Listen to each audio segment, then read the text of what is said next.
আলাইকুম। আজ আমি আপনাদের চিংড়ি মাছের বড়া রান্না করে দেখাবো ভিউয়ার্স। এখানে আমি পেঁয়াজ দিয়ে রসুন দিয়ে চিংড়ি মাছটা বেটে নিয়েছি এবং শুকনো ঝালও আছে এর সাথে, দেখুন। আর তার সাথে নেব এই যে ডাল বাটা, আর মশলাটা হলো এখানে এই যে আদা রসুন পেঁয়াজ জিরে লবণ হলুদ আর শুকনো ঝাল বাটা। এটা দিয়ে আমি এখন ম্যারিনেট করব, মাখিয়ে বড়া করে ভাজবো। তারপর আমি এটা দুধ দিয়ে, নারিকেলের দুধ দিয়ে রান্না করব ভিউয়ার্স। সাথে থেকেন, দেখতে থাকুন। প্রথমে আমি এইটা ঢেলে নিচ্ছি মাছটা। এই যে মাছটা দেখুন আমার বাটা, আমি সাবা সাবা করে বেটে নিয়েছি যাতে একটু স্বাদ হয়। মশলাটা আমি এই যে পুরোটাই দিয়ে দিচ্ছি ভিউয়ার্স, দেখতে থাকুন। এরপর আমি এটা মাখিয়ে নিচ্ছি এবং ডালটাও এর মধ্যে দিয়ে নেব। এই ডালটা আমি দিয়ে নিচ্ছি।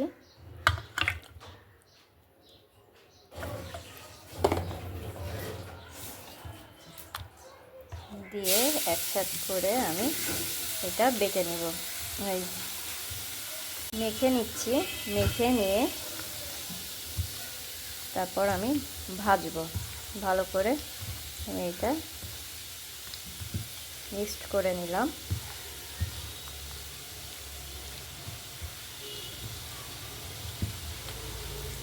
এটা কিছুক্ষণ আপনি 2-5 মিনিট এরকম করে রেখে দিলেও হয়, আবার সাথে সাথে ভেজে ফেললেও হবে। যদি আপনার ব্যস্ততা থাকে তাহলে আপনি সাথে সাথে ভেজে নিতে পারেন, আর যদি ব্যস্ততা না থাকে তাহলে আপনি এটা কিছুক্ষণ ভিজিয়ে রাখতে পারেন। আমি 2-5 মিনিট এরকমভাবে ম্যারিনেট করে রেখে দিব, তারপর আমি এটা ভাজবো ভিউয়ার্স। এই যে ম্যারিনেট করার পর এখন আমি এটা ভাজবো। প্রথমে আমি তেলটা গরম দিয়ে নিচ্ছি, বেশ কিছুক্ষণ একটু গরম হবে, তারপর আমি ছাড়বো। আমি এরকম করে করে পেঁয়াজুর মতো শেপে নিয়ে ভাজবো।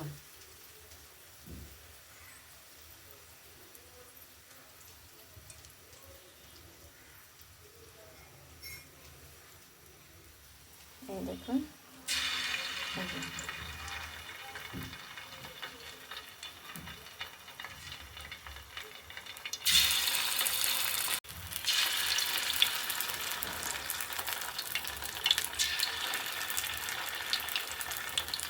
বড় করে দেওয়া যায়, ছোট করেও দেওয়া যায়। আমি ছোট বড় মিলাই দিচ্ছি।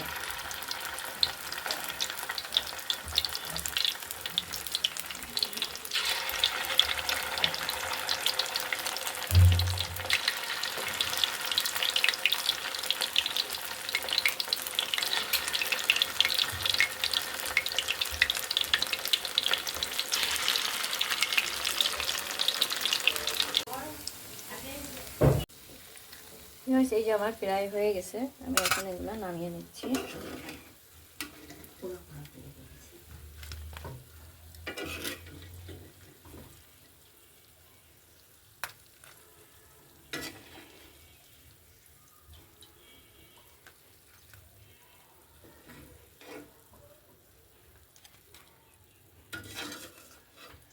এবার আমি এগুলা রান্না করব ভিউয়ার্স। তেল গরম হয়ে, এই যে তেলটা আমি দিয়ে দিলাম এখন, গরম তেলটাই দেওয়ার পরে এখন আমি পেঁয়াজ দিচ্ছি, তার সাথে আমি এই যে তেজপাতাটা দিয়ে দিচ্ছি, আর একটু গরম মশলা দিয়ে নেব। দিয়ে আমি এটা ভাজা ভাজা করবো।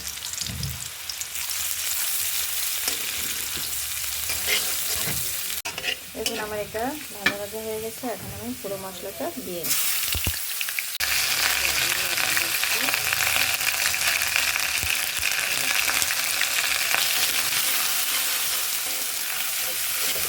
মশলাটা আমি কষিয়ে নেব, তারপর আলু কষাবো, তারপর আমি এটা কষিয়ে নেব। এই দেখুন আমার এটা কষানো হয়ে গেছে। এখন আমি এর মধ্যে আলুটা দিয়ে দেবো। আলুটা দিয়ে আমি কষিয়ে নেব।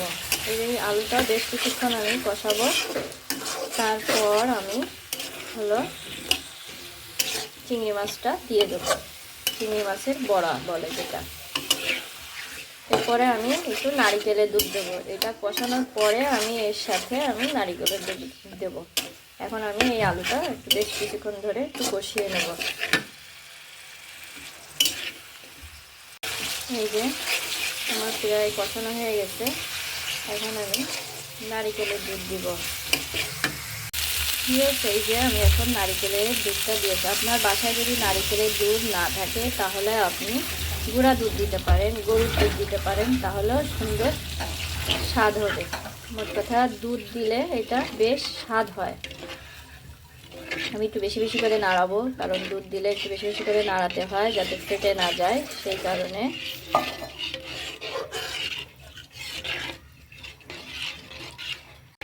এই যে আমি দেখো বেশি বেশি করে নাড়াবো। তারপর দেখুন এটা অনেকটা একটু ঝোল কমিয়ে রাখবো, একেবারে মাখা মাখা রাখবো। এখানে আমি হালকা একটু চিনি দিচ্ছি। দুধে মিষ্টি হবে, তারপরে একটু চিনি দিয়ে নিলাম যাতে একটু আর একটু স্বাদ হয়, স্বাদের জন্য, রঙের জন্য অনেক সময় চিনি দিলে একটু অন্যরকম স্বাদ হয়, সেজন্য একটু চিনি দিয়ে নিলাম। ভিউয়ার্স এই দেখুন ঝোলটা কমে আসছে। আমার নারিকেলের দুধ দিয়ে চিংড়ি মাছের বড়া রান্নার রেসিপি। ভিউয়ার্স আপনারা বাসায় রান্না করে খেয়ে দেখবেন এবং কমেন্ট করে জানাবেন। আশা করি ভালো হবে, আমাদের কাছে তো খুবই ভালো লাগে, সেই জন্যই আপনাদের সাথে শেয়ার করা। ভিউয়ার্স এই দেখুন আমার এই যে মাখা মাখা হয়ে গেছে রান্না নারিকেলের দুধ দিয়ে চিংড়ি মাছের বড়া। ভিউয়ার্স এখন আমি এটা নামাবো।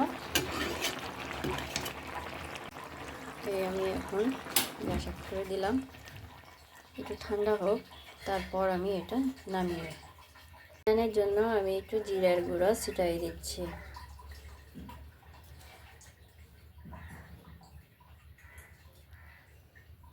এই যে আমি এখন নামিয়ে ফেলতেছি।